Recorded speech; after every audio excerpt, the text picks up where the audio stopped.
भारत संतों की भूमि है। भारत ऐसी भूमि है जहां एक से एक चमत्कारी बाबा हुए, जिन्होंने अपने चमत्कार से, अपनी शक्ति से ये सिद्ध कर दिया कि वाकई आध्यात्मिक शक्तियों से कुछ भी किया जा सकता है।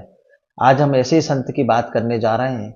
मध्य प्रदेश का एक जिला है नर्मदापुरम, जिसका पुराना नाम होशंगाबाद है। वहां से जुड़े हुए एक संत की, जिन्होंने अपने हाथ से दीपक को जला दिया, जिन्होंने जो भविष्यवाणी की वो बिल्कुल सही साबित हुई, और कभी भी उन्होंने दान में 10 रुपए से ज्यादा किसी से कभी भी नहीं लिया। किसी ने अगर अधिक पैसे उन्हें दिए तो उन्होंने सिर्फ 10 रुपए लिए और उसके सारे पैसे वापस कर दिए। एक चमत्कारी केतली, जिससे वो सबको, आने वाले भक्तों को चाय पिलाया करते, और उस केतली में कभी भी चाय खत्म नहीं होती थी।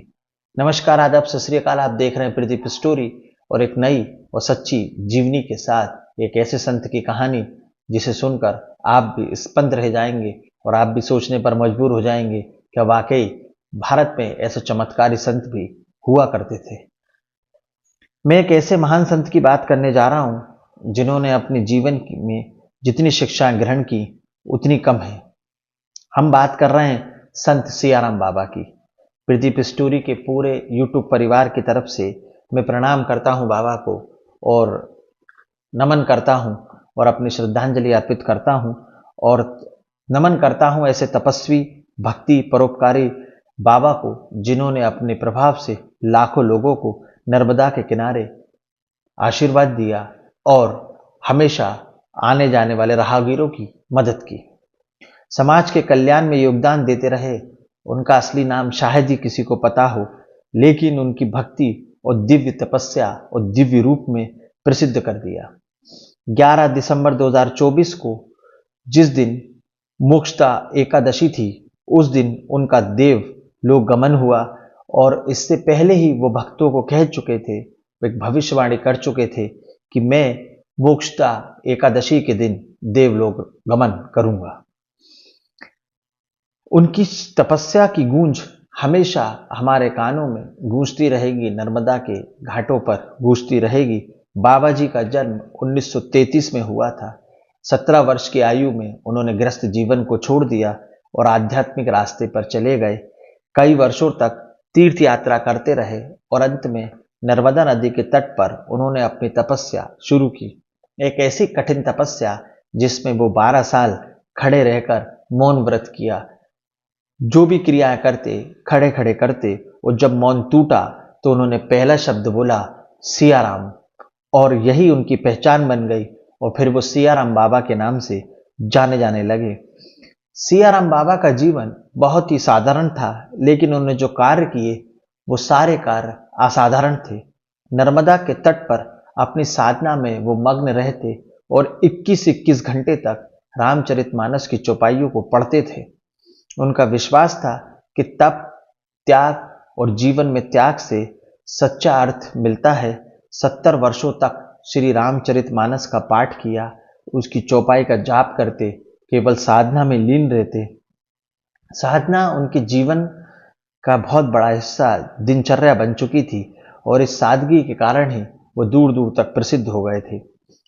सबसे आश्चर्यजनक बात यह है कि वस्त्र के रूप में वो हमेशा एक लंगोट पहनते थे। चाहे ठंड हो, गर्मी हो, मूसलाधार बारिश हो, बरसात हो, कैसा भी मौसम हो, वो हमेशा एक लंगोट में ही रहा करते थे। जो भी राहगीर, जो भी भक्त नर्मदा जी की परिक्रमा करते समय बाबा के आश्रम में रुकता, वो अपनी केतली में से उसे चाय पिलाते, और वो केतली बहुत प्रसिद्ध थी। उस केतली में ऐसा कहते हैं कि कभी चाय खत्म नहीं हुई। आने वाले भक्तों को वो स्वयं चाय पिलाते। उनका व्यक्तित्व दिव्य था, दिव्यता का प्रतीक था। बहुत सारे चमत्कार उन्होंने दिखाए। ऐसे दिव्य आत्मा के चमत्कार बड़ी साधारण सी बात हो जाती है, क्योंकि दिव्य आत्माओं के लिए चमत्कार करना, चमत्कार दिखाना एक आम सी बात है। उन्होंने सदैव दान में 10 रुपए ही लिए, इससे ज्यादा दान वो किसी से नहीं लिया करते थे। यदि कोई भक्त राशि चढ़ाना चाहता या 10 रुपए से ज्यादा दान देना चाहता तो वो उसके पैसे वापस कर देते। उनके जीवन से जुड़ा एक वाक्य है।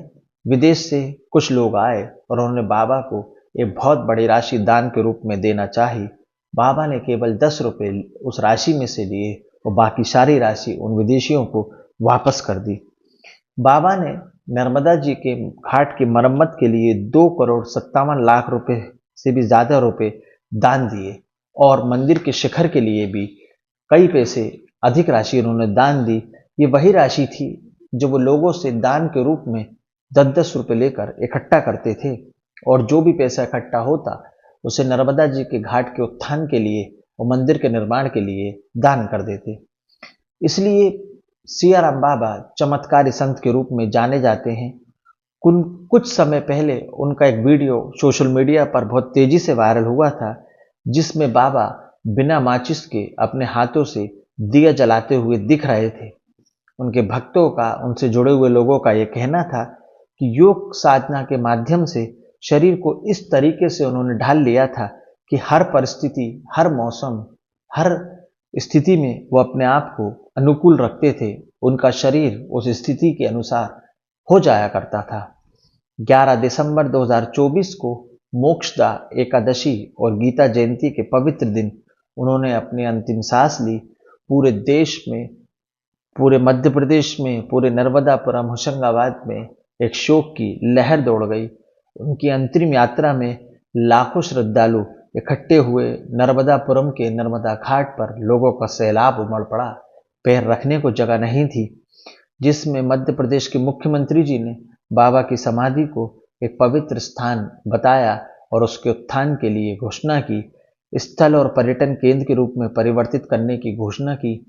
संत सियाराम बाबा, जिनका जीवन हमें यह सिखाता है कि सच्चा जीवन वह है जो दूसरों की भलाई के लिए जिया जाए, उनके जीवन से सीखने की बात यह है कि भक्ति और साधना से आप में आपकी आत्मा शुद्ध होती है। दूसरों की मदद करोगे तो सच्चा सुख मिलेगा।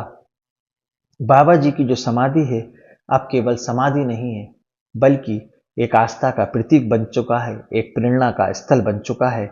यहाँ आने वाले श्रद्धालु उनके जीवन से जुड़ी हुई कहानी को सुनते हैं, महसूस करते हैं और उनकी भक्ति की ऊर्जा, उनकी तपस्या, उनके आध्यात्मिक की शक्ति को महसूस करते हैं। संत सियाराम बाबा जी के भले ही देवलोक गमन हो गया है, पर एक अध्याय समाप्त हो गया है, लेकिन उनकी शिक्षा, उनके कर्म जो हमें सीख देते हैं वो कभी समाप्त नहीं होंगे, हमेशा इस संसार में जीवित रहेंगे। बाबा की शक्ति, बाबा की बताई हुई बातें हमारे जीवन में हमारे एहसास कराएंगी और हमें शक्ति देंगी। मैं नमन करता हूँ, प्रणाम करता हूँ ऐसी महान शख्सियत को जिन्होंने अपना पूरा जीवन मानव कल्याण के लिए समर्पित कर दिया। और बाबा के चमत्कारों की कहानियाँ बहुत लंबी हैं, मैं सुनाऊंगा तो काफ़ी समय लग जाएगा। अपनी नम आंखों से बाबा को सभी ने विदाई दी और मैंने भी विदाई दी। ये बाबा का किस्सा, बाबा से जुड़ी हुई बातें ये मुझे आपको बतानी थी, तो इस वीडियो में मैंने बताई। और बाबा का नाम सियाराम बाबा क्यों पड़ा, बाबा का असली नाम तो मैं भी नहीं जानता, तो शायद ही कोई बाबा का असली नाम जानता हो। ये एक वाक्या था, एक कहानी थी, एक एपिसोड था सियाराम बाबा के जीवन से जुड़ा हुआ। कहानी अच्छी लगी, एपिसोड अच्छा लगा तो लाइक करें, चैनल को सब्सक्राइब करें और मेरे चैनल पर पहली बार आए तो चैनल को सब्सक्राइब कर लीजिए। कहानी को सुनाने का उद्देश्य किसी का दिल दुखाना, किसी की अंतरात्मा को परेशान करना नहीं है, बल्कि आपको जानकारी देना है। अगली कहानी, अगली घटना में फिर मुलाकात होगी। जब तक के लिए नमस्कार, जय सिया राम।